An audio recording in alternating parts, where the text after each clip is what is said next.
Dis nie nuwe nuus dat Suid-Afrika 'n waterkrisis in die gesig staar nie.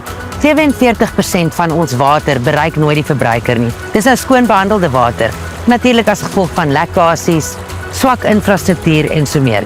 Mense sou dink dit kos munisipaliteite miljarde rande om herstelwerk te doen, maar hulle spandeer nie hulle geld op die regte plekke nie. Korrupsie is natuurlik 'n baie groot probleem. Dink maar aan Mfuleni munisipaliteit wat in Mei in die nuus was omdat hulle 24 miljoen rand spandeer het op raai hoeveel? 30 toilette. Dit maak dit 800 000 rand 'n toilet. Ons praat vanaand oor die bestuur van ons water en riviere.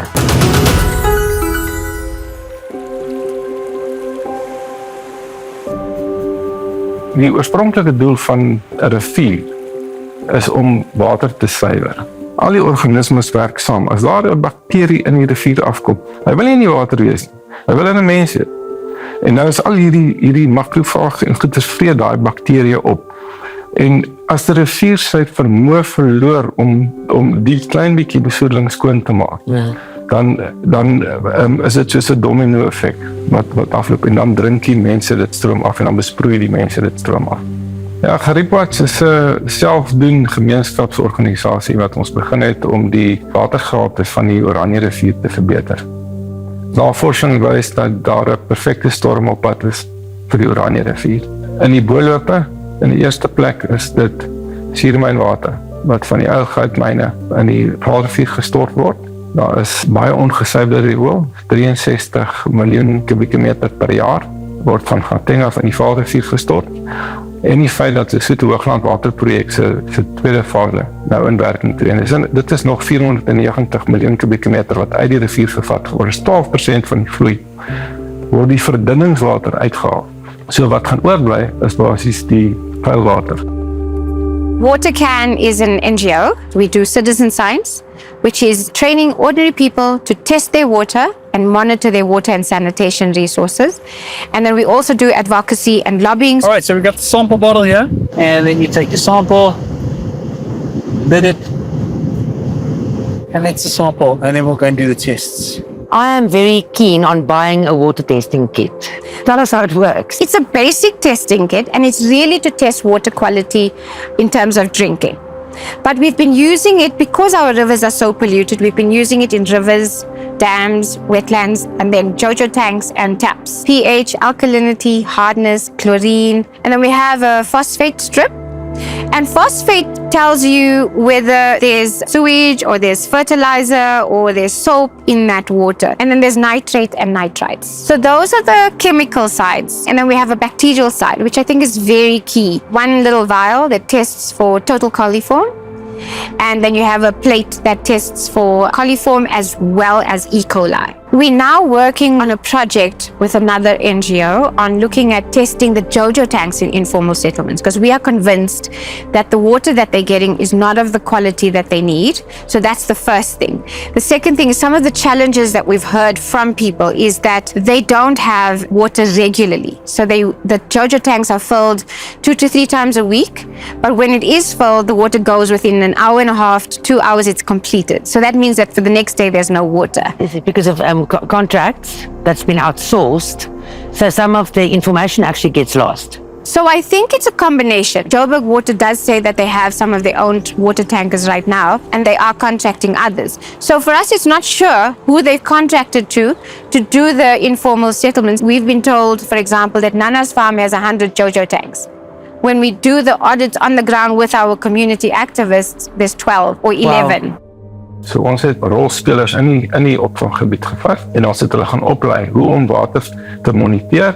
Dit is dan op hierdie stadium die enigste en betroubaarste watergehalte database op die Oranje rivier. Dan gebruik ons hierdie inligting en ons gee dit vir die regering. So ons help hulle om die rivier te bestuur deur vir hulle die regte inligting te gee, want hulle het al in 2014 in hierdie opvanggebied opgehou om te moniteer. En as jy nie weet nie, dan weet jy nie.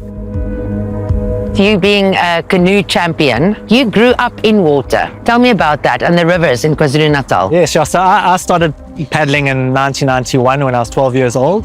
And at that stage, the rivers were so clean, we could swim in them. A lot of the rivers, we could actually drink the water out of them.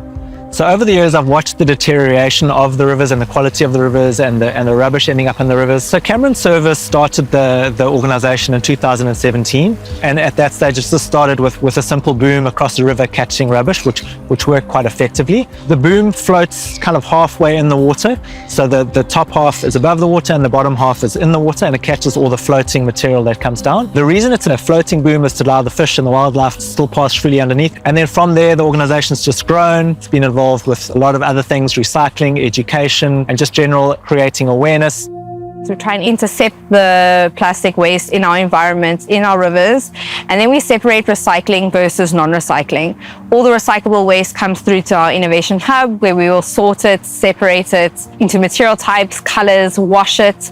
It'll then either go into the recycling value chain, or it will become part of our innovation hub, where we will granulate it. That then gets put into a injection molder or into a heat press. Some of the products that we do have is hooks, hair combs, plant support stakes, surf combs, and multiple other things as well.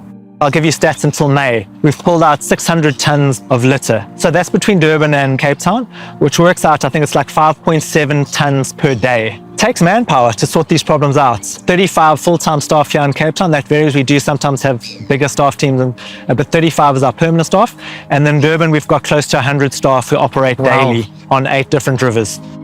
Unfortunately, sewage is a major problem in a lot of these rivers. But a lot of the reason is that waste, especially in informal settlements, it's very difficult for them to collect it properly because they don't have the roads to be able to get through. The buildings are very tightly packed, and it's just quite hard to service.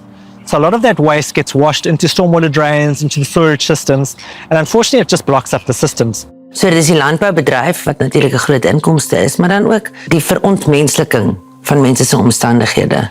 Ek kan nie meer met jou saamstem nie, want wat ons gesien het op die Oranje rivier, elke dorp drink die dorpstroom op sy riool. As dit reën in Gauteng, dan kom die riool soos 'n tsunami in die rivier aan. En niemand word gewaarsku nie. En ons het by een hospitaal in Appington, het ons gekry dat daar 80 mense op 'n dag gehospitaliseer word as gevolg van diarree. En van daai 80 mense is 25 kinders onder 5. En van die kinders is dood. Geestelik. Eintlik 'n waterpandemie. Dis 'n pandemie. En elke jaar klokslag, dan sê die mense in Appington vir my, almal het maagpyn. People saying that they don't have proper water and sanitation. It's affecting them getting job interviews. I mean, one of the comments that I think was really powerful in today's training was that our lives are just 3 hours of living. Yeah. Because the rest of the time you're fighting to get resources, you're fighting to find water.